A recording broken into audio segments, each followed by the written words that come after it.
अस्सलाम वालेकुम friends, welcome back to Electroskills engineering. और आज की इस वीडियो का टॉपिक है servo and stepper motor programming. मतलब इसमें हम सर्वो एंड स्टेपर मोटर की प्रोग्रामिंग करना सीखेंगे, किस तरीके से हम इसकी प्रोग्रामिंग करते हैं। ठीक है, तो यहाँ पर जो है सबसे पहले कुछ लिमिटेशंस हैं जो हमें पता होनी चाहिए related to programming of servo and stepper motor. तो सबसे पहली जो लिमिटेशन है जो हमें पता होनी चाहिए इसमें यह है कि हम जो पीएलसी यूज़ करेंगे वो ट्रांसफर टाइप हो, क्योंकि ट्रांसफर टाइप जो पीएलसी होती है उसकी स्विचिंग बहुत ज़्यादा फास्ट होती है। ठीक है, तो आप यहाँ पर ट्रांसफर टाइप पीएलसी की जो है उसको यूज़ करेंगे। रिले टाइप में क्या होता है, आपके पास जो स्विचिंग होती है ना उसकी स्पीड इतनी हाई नहीं होती, तो आप यहाँ पर रिले टाइप पीएलसी को यूज़ नहीं कर सकते। और दूसरी चीज़ जो आपको पता होनी चाहिए वो ये है कि डायरेक्टली आप अपनी पीएलसी के आउटपुट को मोटर के साथ कनेक्ट नहीं कर सकते। ठीक है, आप क्या करेंगे, क्योंकि आपकी पीएलसी या तो 0 वोल्ट या तो 24 वोल्ट डीसी निकालती है। ठीक है, लेकिन आपकी मोटर में भी पॉसिबल 220 वोल्ट एसी ऑपरेटेड हो, तो आप क्या करते हैं, जो आपका आउटपुट निकाल रहा होता है पीएलसी, उसको उस सिग्नल को आप अपनी ड्राइव को सेंड करते हैं। ठीक है, फिर ड्राइव क्या करती है, उस सिग्नल को रीड करके on the basis of that particular signal output generate करती है। ठीक है, इसके बाद क्या है हमारे पास, इसके बाद यहाँ पर जो है हमारे पास पीएलएसवी है। पीएलएसवी क्या है, एक मिनिमोनिक है जिसका फंक्शन क्या है, स्पीड पल्स को एडजस्ट करता है। ठीक है, पल्स आउटपुट जो है उसकी स्पीड को एडजस्ट करता है। मतलब फॉर एग्जांपल हमारे पास एक पल्स आउटपुट आ रही है 1800 की, हम चाहते हैं हम उसको एडजस्ट कर सकें, तो हम पीएलएसवी को यूज़ करते हैं। ठीक है, अच्छा पीएलएसवी हमारे पास 16 बिट होता है। 16 बिट में क्या होता है, हमारे पास जो हमारी रेंज होती है वो 32,768 होती है। ठीक है, ये हमारी लिमिटेशन है इसमें कि अगर आप पीएलएसवी 16 बिट वाला यूज़ कर रहे हैं आपके पास, तो फिर यहाँ क्या होगा, आप 32,768 से ज़्यादा की पल्सेस प्रोवाइड नहीं कर पाएंगे। फॉर एग्जाम्पल अगर हमें जो है 35,000 पल्सेस की रिक्वायरमेंट है तो हम क्या करेंगे, डीपीएलएसवी यूज़ करेंगे। ठीक है, तो कोई इसमें इशू नहीं है, आप डीपीएलएसवी को भी यूज़ कर सकते हैं। इसमें ये क्या है, 32 बिट्स का होता है आपके पास। ठीक है, इसकी कुछ कैलकुलेशन को देखते हैं। यहाँ पर जाके मैं पीएलएसवी या डीपीएलएसवी आप किसी को भी लेंगे, उसमें यहाँ पर ये इस तरह से आपके पास ये खुलेगा। और यहाँ पर क्या है, एस सबसे पहला क्या है, pulse output frequency. It means कि कितने पल्सेस आपको एक सेकंड में चाहिए वो आप यहाँ पे डिफाइन करेंगे। ठीक है, उसके बाद D1 है। D1 क्या है, पल्स आउटपुट डिवाइस, किस आउटपुट चैनल पे आपको अपनी जो है पल्सेस चाहिए, तो वहां पर डिफाइन करेंगे हम Y0 या Y2। इसके बाद D2, ये बहुत ही आसान है, रोटेशन डायरेक्शन, इसकी जो डायरेक्शन है रोटेशन की वो कहाँ होनी चाहिए। अगर Y1 0 है तो काउंटर यहाँ पे क्लॉकवाइज होगा, and if you select Y1 is equals to 1, it means आपके पास काउंटर क्लॉकवाइज की जो डायरेक्शन है वो एक्टिव हो जाएगी। ठीक है, थोड़ा सा इसको प्रोग्रामिंग साइड पे जाके देखते हैं। यहाँ पर मैं आपको थोड़ा सा दिखाना चाहूँ अगर, तो सबसे पहले हम क्या करते हैं, यहाँ पे एक मेमोरी ले लेते हैं M0, आप कोई सी भी मेमोरी ले सकते हैं। और यहाँ पे जो है हम DPLSV पे जाते हैं, यहाँ पर मैं API पे जाता हूँ, यहाँ पे लिखता हूँ DPLSV।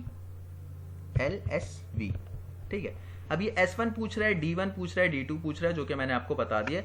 S1 क्या है कि मैं अगेन आपको वहाँ पर जाकर दिखाता हूँ। S1 क्या है आपके पास, तो S1 जो है आपके पास, how many pulses you need in a second. ठीक है, फॉर एग्जाम्पल मैं चाहता हूँ मैं K जो है यहाँ पे 100 लूँ, यानी यहाँ पर मैं 100 डिफाइन करता हूँ, तो मैं यहाँ पर लेता हूँ K और इसको मैं सेट कर देता हूँ 100 पे। ठीक है, 100 मेरे पास जो है, यानी मैं 100 पल्सेस एक सेकंड पे दूंगा। मैं दोबारा दिखाता हूँ आपको, यहाँ पर क्या है, अगर मैं यहाँ पर 100 सेंड करता हूँ तो इट मीन्स मैं 100 पल्सेस एक सेकंड में प्रोवाइड कर रहा हूँ। ठीक है, अपनी पीएलसी से इस पे जो है अवेल कर रहा हूँ। उसके बाद D1 है। ठीक है, D1 हमारे पास क्या है, अगेन देख लें आप जाकर, यहाँ पर मैं इसलिए डिटेल में बता रहा हूँ ताकि आपको एक एक चीज़ समझ आए। D1 हमारे पास क्या है, आउटपुट हमें किस चैनल से लेना है, Y0 या Y2। तो यहाँ पर सिंपल आपने Y0 या Y2 सेलेक्ट करना है। मैं यहाँ पे जो है Y0 सेलेक्ट कर लेता हूँ। ठीक है, उसके बाद D2 की बात आती है, तो D2 क्या डायरेक्शन, किस डायरेक्शन में हमें आउटपुट सिग्नल चाहिए। ठीक है, तो यहाँ पर क्या है आप देख सकते हैं, यहाँ पे हमने बताया कि आप यहाँ पे Y1 को ले सकते हैं। फिर आप Y1 को सेट कराएंगे तो आपके पास क्लॉकवाइज आएगा। Y1 को अगर आप Y1 को सेट कराते हैं तो आपके पास काउंटर क्लॉकवाइज की डायरेक्शन मिलेगी। अगर आप Y1 को 0 रखते हैं तो आपके पास क्लॉकवाइज आएगी डायरेक्शन। ठीक है, मैं इसको Y1 सेलेक्ट कर लेता हूँ। जैसे ही ओके करूँगा हमारे पास ये ब्लॉक आ जाएगा। ठीक है, ये ब्लॉक हमारे पास आ गया। अब मैं इसको ज़रा सा आपको कंपाइल करके चेक कराता हूँ, मतलब बताता हूँ क्या होगा, किस तरीके से आप इसको कर सकते हैं प्रोग्राम में। इसको ऑनलाइन ले लेते हैं। ये ऑन हुआ, जैसे ही ऑन होगा क्या होगा, हमारे पास जो हमारी जो आउटपुट है Y0, ठीक है, वहां पर हर एक सेकंड में 100 पल्सेस आना शुरू हो जाएंगे। ठीक है, हर एक सेकंड में 100 पल्सेस आना शुरू हो जाएंगी। अब आप यहाँ पर अगर देखें, यहाँ पर जाके मैं इसको जो है, सॉरी मैं इसको ऑफलाइन लेता हूँ, और यहाँ पर अगर मैं चाहता हूँ कि भाई मेरे पास पल्सेस जो है ज़्यादा मिले एक सेकंड में, तो मैं यहाँ पर 200 कर दूंगा। 200 करूंगा तो क्या होगा, मेरे पास जो पल्सेस होंगे वो 1 सेकंड में मेरे पास 200 पल्सेस आना शुरू। अच्छा, अब थोड़ी सी कैलकुलेशन की बात की जाए तो कैलकुलेशन के हिसाब से आपके पास क्या है यहाँ पर, आप यहाँ पर अगर कैलकुलेशन को मैं थोड़ा समझाऊँ तो मान लीजिए कि आपके पास सर्वो स्टेपर मोटर है जो एक कंप्लीट रोटेशन के लिए 7200 पल्सेस ले रहा है, और हमारे पास एक कंप्लीट सर्कल जो होता है, एक रोटेशन जो होता है वो 360 डिग्रीज पे डिपेंड करता है। तो अब मैं अगर 7200 को 360 से डिवाइड करा दूं तो मेरे पास 20 पल्सेस आ जाएंगी 1 डिग्री के लिए। यानी कि अगर मेरे पास मेरी शाफ्ट 0 डिग्री पे और 0 से मुझे 1 डिग्री मूवमेंट करनी है तो मैं क्या करूँगा, 20 पल्सेस सेंड करूँगा अपने पीएलसी से। इसको थोड़ा कैलकुलेशन करके भी देख लेते हैं ताकि आप लोगों को भी समझ आ जाए। यहाँ पर जाते हैं और इक्वल टू लेते हैं 7200 को डिवाइड करा लेते हैं 360 से। ओके, तो हमारे पास क्या रहा है 20। इट मीन्स 20 पल्सेस हमारे पास 1 डिग्री की मूवमेंट के लिए हमें रिक्वायर्ड है।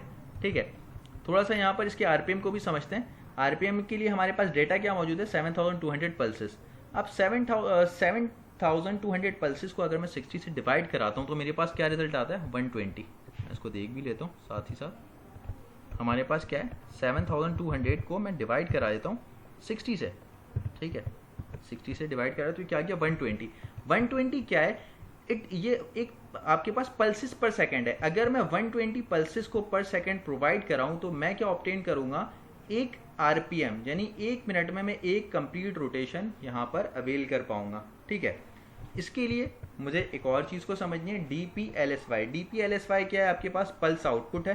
पल्स आउटपुट के पास वही हमारे पास कुछ फैक्टर्स, कुछ पैरामीटर्स हैं, उन पैरामीटर्स को हमने समझना है। S1 क्या है, इसमें pulse output frequency. Pulse output frequency का क्या मतलब है, कितने पल्सेस हमें चाहिए एक कंप्लीट रोटेशन के लिए। ठीक है, कितने पल्सेस हमें एक कंप्लीट रोटेशन के लिए चाहिए। उसके बाद S2 है। S2 क्या, पल्स आउटपुट नंबर, यानी how many pulses you need to rotate certain angle और डिग्री। यानी कि जैसे अभी हमने देखा कि हमारे पास 0 से 1 डिग्री मूवमेंट के लिए 20 पल्सेस चाहिए थे। अब फॉर एग्जांपल हम मान लेते हैं कि हमारे पास हमें जो है 90 डिग्री का जो है हम यहाँ पे जो हमें डायरेक्शन अचीव करनी है वो 90 डिग्री है। तो हमें पता है कि भाई एक जो हमारे पास डिग्री की रोटेशन है उसमें 20 पल्सेस चाहिए, तो हम 20 को मल्टीप्लाई करा देंगे 90 से। ये कितने पल्सेस आ गए, 1800 पल्सेस। इट मीन्स कि हमें 1800 पल्सेस चाहिए 0 to 90 डिग्री रोटेट कराने के लिए अपनी मोटर की शाफ्ट को। ये बात समझ लें। अच्छा, अब क्या है, इसके बाद हमारे पास जो थर्ड पैरामीटर वो क्या है, एक्सटर्नल आउटपुट। ठीक है, y0 and y1 can be specified.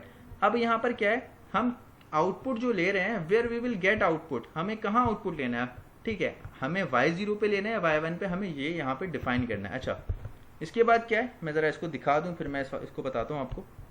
यहाँ पर हम जाते हैं अपने प्रोग्राम में और इसको हम डिलीट करते हैं। यहाँ पे मैं अगेन जो है LDM0 ले रहा हूँ, एक मेमोरी ले रहा हूँ। ठीक है, अब इसके बाद मैं यहाँ पर लेता हूँ DPLSY। DPLSY के लिए मैं जाता हूँ API में, एप्लीकेशन इंस्ट्रक्शन में, DPLSY। पहले हमने V लिया था, Y लेंगे। DPLSY में S1 पे क्या है, pulse output frequency. Pulse output frequency आपको पता चल गया कि पल्स आउटपुट फ्रीक्वेंसी क्या चीज़ है। पल्स आउटपुट फ्रीक्वेंसी आपको कितने यहाँ पर पल्सेस चाहिए एक रोटेशन के लिए। ठीक है, 1 कंप्लीट रोटेशन के लिए। तो मैं यहाँ पे मान लेता हूँ कि भाई मैं यहाँ पे 120 सेंड करता हूँ। ओके, मैं यहाँ पर जाता हूँ और मैंने ले लिया K और 120। ठीक है, इसके बाद S2 क्या, number of output pulses. Number of output pulses का क्या मतलब है, नंबर ऑफ आउटपुट पल्सेस का मतलब है कि आपको कितने डिग्री, आपको अगर यहाँ पे 90 डिग्री को मूवमेंट लेनी है 90 डिग्री की, तो आप कितने यहाँ पे जो है पल्सेस प्रोवाइड करने हैं। तो हमने यहाँ पे कैलकुलेशन की थी कि हमारे पास 1800 पल्सेस रिक्वायर्ड है 90 डिग्री के लिए। तो मैं क्या करूँगा, मैं सिंपल यहाँ पर जाऊँगा और यहाँ पर K लूँगा। ठीक है, और यहाँ पर 1800 ले लूँगा। ठीक है, सिंपल, बहुत आसान है ये। इसके बाद क्या, D। इसमें क्या मुझे बताना है कि मुझे अपने आउटपुट को कहाँ पे लेना है। मैं यहाँ पर ले रहा हूँ सिंपल y0 पे। ठीक है, y0 पे ले लेता हूँ। ये मॉडल पे भी डिपेंड होता है, आप जब भी अपने पीएलसी की प्रोग्रामिंग करेंगे इसके आप मैनुअल को लाजमी पढ़ लीजिएगा। अच्छा, अब इसके बाद क्या है, इसके बाद हमारे पास एक मेमोरी है, स्पेशल मेमोरी। वो क्या है, M1305।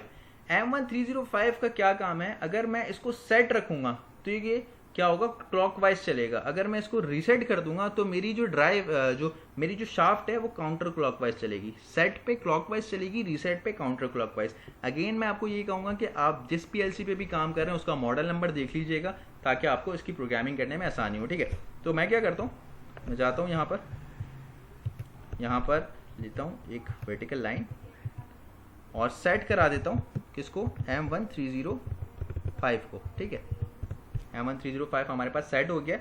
अब यहाँ पे क्या है, आउटपुट Y0 है, क्योंकि हमने यहाँ पर देख लिया कि हमारे पास जो इसकी जो रेंज है वो आपके पास Y0 है। ठीक है, तो मैं क्या करता हूँ, सिंपल यहाँ पर जाता हूँ और LD Y0 लेता हूँ और इससे मैं एक मेमोरी को ऑन कराता हूँ, M1 ले लेते हैं। ठीक है, आप कोई सी भी मेमोरी ले सकते हैं, M2 भी ले सकते हैं। अब क्या है यहाँ पर हमारे पास, इसके बाद अब मैं ये देखना चाहता हूँ कि मेरे पास क्या डायरेक्शन चल रही है, क्योंकि जब मैंने Y0 यहाँ पर लिया तो इसका बाय डिफ़ॉल्ट क्या होता है, आपके पास Y1 जो होगा, Y0 के बाद Y1 होगा, तो वो डायरेक्शन के लिए आपका जो है वहाँ पर फिक्स हो जाता है। तो हम यहाँ पर LD Y1 लेते हैं और यहाँ से हम क्या करते हैं, एक आउटपुट यानी एक बिट ले लेते हैं M2, इसको ऑन कराते हैं। मैं यहाँ पे थोड़ा सा जूम आउट कर दूँ ताकि आप लोगों को आसानी हो। अगर आप लोगों को वीडियो समझ आ रही है तो आप इसको लाइक करें, और अगर कोई इशू है तो आप मुझे कमेंट बॉक्स पे पूछ सकते हैं इसके बारे में। ठीक है, इसको कंपाइल कर लेते हैं and then we will take this program online. ठीक है, अच्छा ऑनलाइन ले लेते हैं।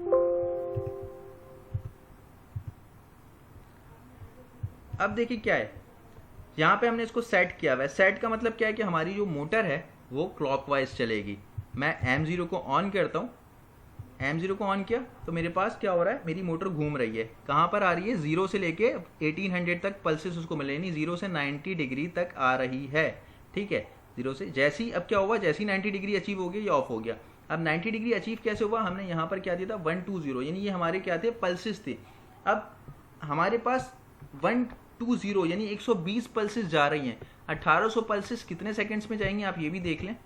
मैं क्या करता हूँ, सिंपल 1800 को डिवाइड करा देता हूँ 120 से। ये 15 सेकंड का टाइम ले रही है, ये 15 सेकंड का टाइम ले रही है मेरी शाफ्ट मोटर की 0 से 90 डिग्री आने पे। ठीक है, अगर मैं चाहता हूँ कि मैं अपने इस टाइम इसके आरपीएम को बढ़ा दूँ तो मैं क्या करूँगा, मैं इसको ऑफ करता हूँ, ऑफलाइन ले लेते हैं। मैं इसको जाकर कर देता हूँ 240। ठीक है, 240 करूँगा तो क्या होगा, जो 15 सेकंड का टाइम ले रही थी 0 to 90 डिग्री अचीव करने में, अब वो क्या होगा मेरे पास 7.5 यानी 15 का हाफ लेगी। इसको ऑनलाइन करके चेक कर लेते हैं एक बार फिर। ठीक है, ऑनलाइन ले लिया, इसको हम ऑन करते हैं यहाँ से इसको। अब देखिए 0 से लेकर 90 डिग्री तक मेरे पास शाफ्ट आ रही है। जैसे ही अचीव हो जाएगा ये मेरे पास, मेरी जो है मोटर रुक जाएगी। अब देखें आपको आइडिया हो चुका है, इसने बहुत कम टाइम लिया। एक बार हम दोबारा इसको देख लेते हैं। ये देखें 0 से 90 डिग्री आ रही है, ये अराउंड 7.5 सेकंड्स में क्या हो रहा है, फिर आपकी मोटर ऑफ हो जा रही है। क्यों ऑफ हो जा रही है, क्योंकि आपने जो पल्सेस रिक्वायर, आपकी जो पल्सेस जो आपने यहाँ पे डिफाइन करा वो 1800 है। 1800 का मतलब ये है कि आपकी जो रोटेशन है वो 90 डिग्री हो रही है। अगर मैं चाहूँ कि भाई यहाँ पर मुझे 90 डिग्री नहीं चाहिए, मुझे जो है 180 डिग्री चाहिए, ठीक है, तो मैं यहाँ पे क्या करूँगा, इसका डबल कर दूंगा 3600। ओके, समझ रहे हैं। आई होप आप लोगों को ये चीज़ें समझ आ रही हैं। अगर समझ नहीं आ रही तो लाजमी मुझसे कमेंट सेक्शन में पूछें, और अगर आपको वीडियो पसंद आ रही है तो काइंडली इस वीडियो को जो है लाइक कीजिएगा और चैनल को सब्सक्राइब भी करें। ठीक है, अब इसको ज़रा देख लेते हैं। अब हमारी जो रोटेशन होगी वो 180 डिग्री होगी फ्रॉम हियर टू देयर। ठीक है, और अगर मैं अगेन इसमें चाहता हूं कि मैं इसके आरपीएम को कम कर दूं तो मैं इसको 120 कर दूंगा। अगर मैं चाहूं तो इसके आरपीएम को बढ़ा भी सकता हूं। ठीक है, आई होप आपको ये बात समझ आ रही है। एक बार इसको फिर देख लें, इसका रिस्पॉन्स। ठीक है, ये ऑन हो गई आपकी मोटर। जो है अचीव क्या कर रही है आपकी मोटर, 180 डिग्री अचीव कर रही है। कितने इसमें, 240 के। अब आप इसको भी चेक कर सकते हैं, यानी कि आपके पास जो है सिंपल 3600 है, इसको आपने डिवाइड करा दिया किससे, 240 से।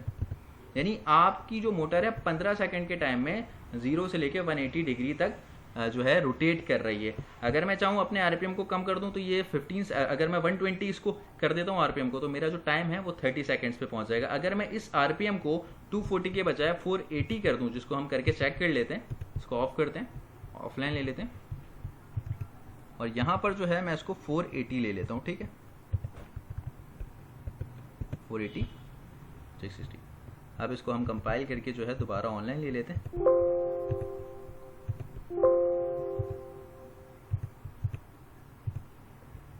अब देखें जब मैं इसको ऑन कर रहा हूँ तो आपकी क्या है, 0 से लेकर अब वो 180 डिग्री तक आपकी शाफ्ट आ रही है। और अब उसने टाइम कितना कम लिया, खासतन कम लिया। अगर आप इसको एक बार फिर देख लें, वाज़ेह तौर पे कैटेगोरिकली आप इसको जो है एनालाइज कर सकते हैं, ठीक है। अच्छा, अब देख लेते हैं हम यहाँ पर इसकी कैलकुलेशन को। हमने आरपीएम जो है 480 पे रखा है और रोटेशन कितनी है हमारे पास 3600। 3600 को डिवाइड कर दिया हमने 480 से, तो ये 7.5 सेकेंड्स का टाइम ले रही है आपकी मोटर। 480 आरपीएम के थ्रू चल रही है और 3600 यानी 3600 पल्सेस दे रही है। 3600 पल्सेस का मीन क्या है कि आपके पास जो है 180 डिग्री को अचीव करने के लिए आपको 3600 पल्सेस रिक्वायर्ड है, ठीक है। अच्छा, अब यहाँ पर एक और चीज़ मैं आपको बताऊँ, जब आप जब इस प्रोग्राम को देख रहे हैं यहाँ पर क्या हो रहा है, मैं एक बार इसको ऑफ करके दोबारा ऑन कर रहा हूँ। आप देखें आपकी मोटर ऑन है, लेकिन यहाँ पर क्या है y1 किस चीज़ का स्टेटस था, y1 था डायरेक्शन का स्टेटस। तो लेकिन यहाँ पर y1 का जो है ऑन या ऑफ का स्टेटस पता नहीं चल रहा है। लेकिन जब आप पीएलसी पे काम कर रहे होंगे, इस प्रोग्राम को फिजिकल पीएलसी में डाउनलोड करेंगे, तो आपके पास ये ऑन भी, इसका जो स्टेटस भी आपको दिख रहा होगा, ठीक है। इसी तरीके से अगर आपको डायरेक्शन चेंज करनी है, आपने क्या करना है, सिर्फ आपने इसको रीसेट करना है, ठीक है। RST कर दें, आप इसको रीसेट कर लिए, कंपाइल कर लें एंड देन इस प्रोग्राम को ऑनलाइन ले लें और रन कर दें।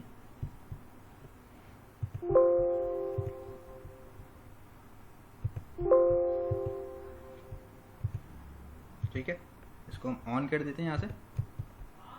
अब हमने इसको रीसेट पे रखा हुआ है, इसका मतलब है हमने 0 सेलेक्ट कर लिया है। तो अब हमारी जो मोटर है वो काउंटर क्लॉकवाइज चल रही है, ठीक है, या रिवर्स चल रही है, ठीक है। आपको अगर इस वीडियो में कोई भी इशू आ रहा है तो आप मुझसे लाजमी पूछ सकते हैं कमेंट सेक्शन में।